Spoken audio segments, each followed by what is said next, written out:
Hey guys, Waddler-D, who are back for more Mystical Ninja starring Goemon, and we are now in the Festival Temple Castle, especially if you weren't reading, I had to repeat it. And the thing about this place that's really awesome is that it has such an aesthetic to it, where you're surrounded by this very vibrant atmosphere, and it's also one of the first areas that will really significantly challenge any player, mainly because of the traps that the game will throw at you, especially the instant death ones right above my head earlier with the smashing lanterns. I don't know why the hell they're using lanterns to squash bugs when they could be lighting them and maybe bring moths to that said flame. I don't know, it just seems a little awkward that they would decide to use them in such a destructive manner like that.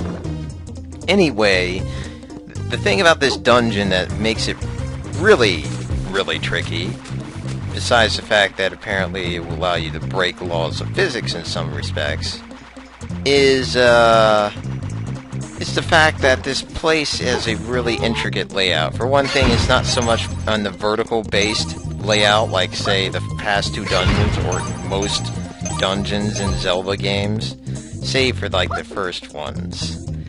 It's kind of laid out like the first one, like the Legend of Zelda dungeon, where you have a very horizontal aspect to it. So for one thing, you're going to have to consider the idea that this place is with quadrants as opposed to floors. And since Mr. Elephant is a great narrator of this game so far, he might as well be able to tell us some directions. And there's our example right here. There's 4 quadrants: north, south, west, and east. However, this presents a issue where A, you're going to have to remember areas where you need to backtrack to, and also you're going to have to realize that the boundaries set between those 4 quadrants are very loose, as in you won't know which quadrant you're in until you look at the map again, or if you have, I don't know, a really good sense of direction. I don't think I have that good sense of direction, especially when my mind goes absent. But enough about that, we're talking more about this game here. And obviously if you decide to go up here, you get rewarded with Fortune Kitty, so grab that guy if you need it. I certainly don't right now. That's the problem with challenges sometimes.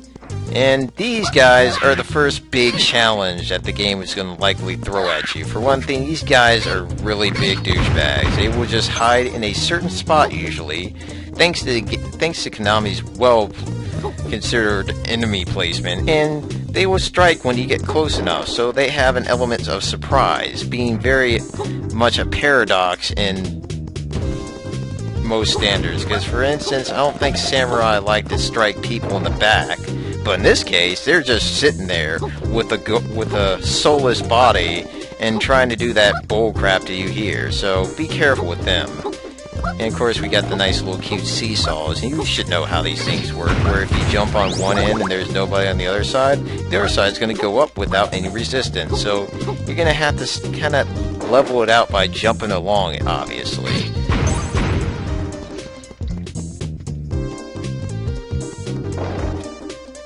Now, the thing that's really dangerous about this dungeon is the platforming aspects. As you can see, you're going to be doing a lot of that. And if you screw up, you either have to do some more climbing again, or you will fall into a bottomless pit. Luckily, since the bottomless pits don't kill you, it's not a big mistake. But still, it's really annoying if you keep doing it over and over and over again, which has happened to me a couple of times. Thank you, timing. Which has happened to me a couple of times while I'm playing through this area. Unfortunately, hopefully it won't happen here again, jeez. Also, since this layout of this area is so intricate, you might have rooms that may seem like dead ends from some exits, but in others they are very much useful. Like in this case, if you were to enter through this door, you would just run into nothing. But if you, as you can see, taking the upper route got me some dumplings that I may or may not have needed, depending on if I wanted to challenge myself or just get a full stomach. Luckily, the full stomach kind of won out there. Another particular enemy you should worry about is these snow comb tanks. I don't know why they thought making it something out of ice would prove to be very useful, this thing is actually pretty resilient to damage. However, it's controlled by an idiot, because for one thing, if you're far away, the tank will never hit you 9 times out of 10. I mean, the fact that its accuracy is so poor, you have to sit in place for a minute for it to even get close to hit you. And who's gonna sit in place for a minute? Nobody. You're gonna be up in its face and smacking it 3 times at that point. So, all I can say is the best way to fight those tanks is to use your chain pipe, because for one thing, range, having a medium range will make it safe, because the driver's not a total idiot. It will at least try to run you over if it's in front of you. So just be wary of that 4-wheel drive, because they know how to use it. They're usually the guys that are speeding at 60 on the freeway, that kind of crap. Anyway, if you're wondering why I'm walking along this rooftop, yeah, it is kind of boring, but it's for a purpose. So the reason being is that, hey, I have to get a certain item up here, and it's worth the time and effort to do that. I mean, wouldn't you say that an extra life is worth anyone's time? I mean, if I had only 1 life to live, hell, I'd be doing this every day of the week. It's like, yeah, I got myself a frickin' mystery meat that supplies an extra life somehow. I guess it must be the multivitamins. Anyway, back to grabbing what's really important. And I'm not talking about a mortar shell to the face, I'm talking about what's past this guy and into this doorway. And here's one of the problems of this area, or at least one of the dilemmas that you will face. The fact that you will need certain items to make progress, and this area does a wonderful job with that, because Sasuke needs to get his own ranged weapon, and the Kanai Severe Cold is that said weapon.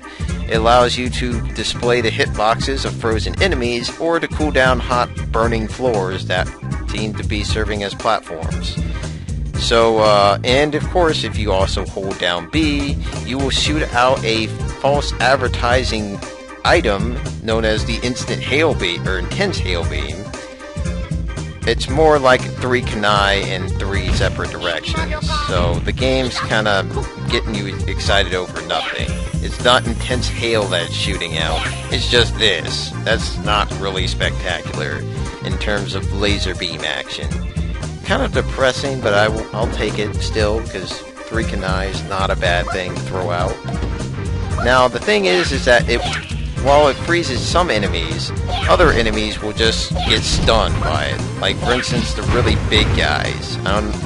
It's kind of nice to have that little difference, so for those thinking, I can just freeze this tank and run past it. Nope. The tank's still gonna have its... Oh, what the hell is this? Oh boy, so I gotta practice Donkey Kong here. Okay, that's fine. Nice reference there, game. I guess that is something to celebrate, because, I mean, they celebrated Donkey Kong's existence with a movie where it was like a Donkey Kong character.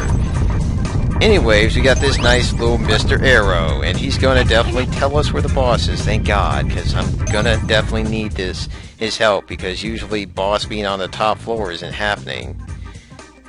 So the boss is kind of like the Northern Star in this place. Okay, cool. Very neat reference there, game.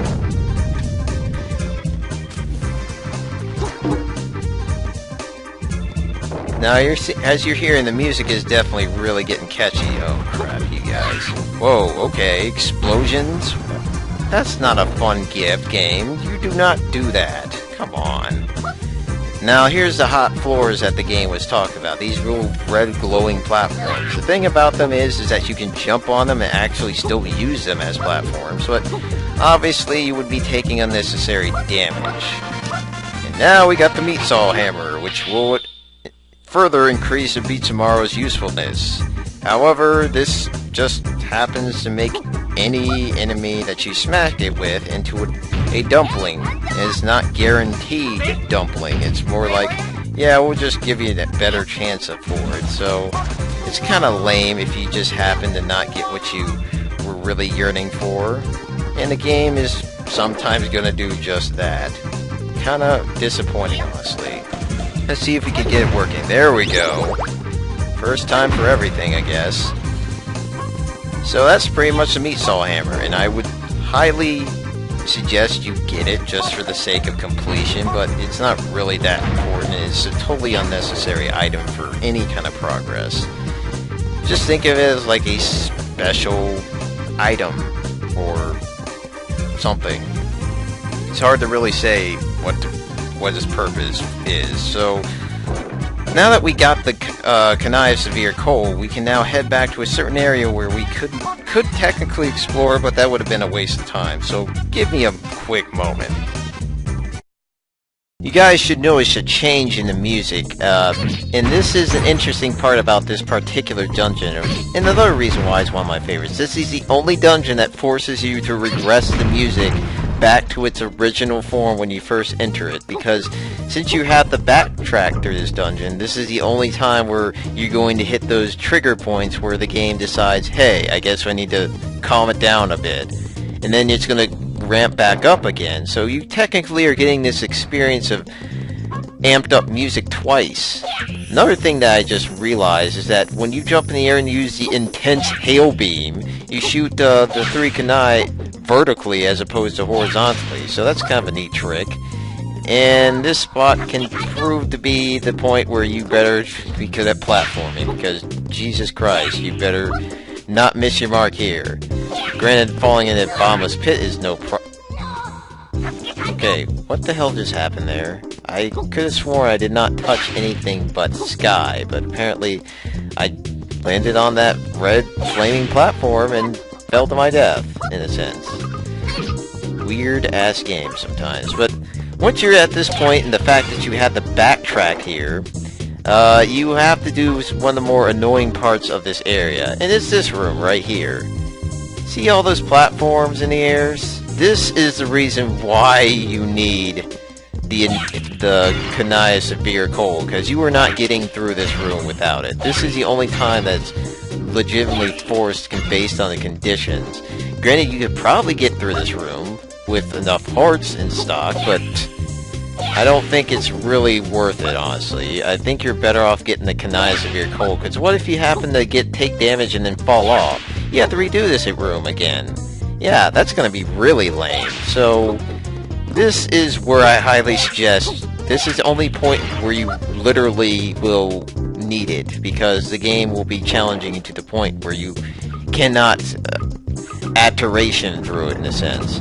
These guys are a bit douchebaggish, because for one thing you have to be spot on with your hit, because their hitbox seems to be really small, first off, and second off, they are invincible. They cannot be killed. So you have to basically freeze them or get by them. Freezing them makes them a little bit easier to get by, because obviously, as you saw, they have some extreme spicy diet going on with them. So they'll be likely to blow flames in your face when they open their mouth to exhale. So it's kind of scary. Now we found the frickin' golden key, and I'm so glad, because we're just about done with this. Oh god, these guys. We're just about done with this area, thankfully. But there's still a little bit more to do, so we can't just say, yup, let's just pack our bags and get ready to go. However, before you start heading off to different locations, I suggest you jump down here before you make another leap in a different direction. Because you got Gold Fortune Kitty, and I'm pretty sure some of you are really hankering to get some more extra hearts, especially for the boss coming up, because the boss up ahead, yeah, something else. But that probably will not be reached in this video, because next video, we're going to head back to the particular golden locked door and making more progress. So thanks for watching, guys. Have a great day, and adios.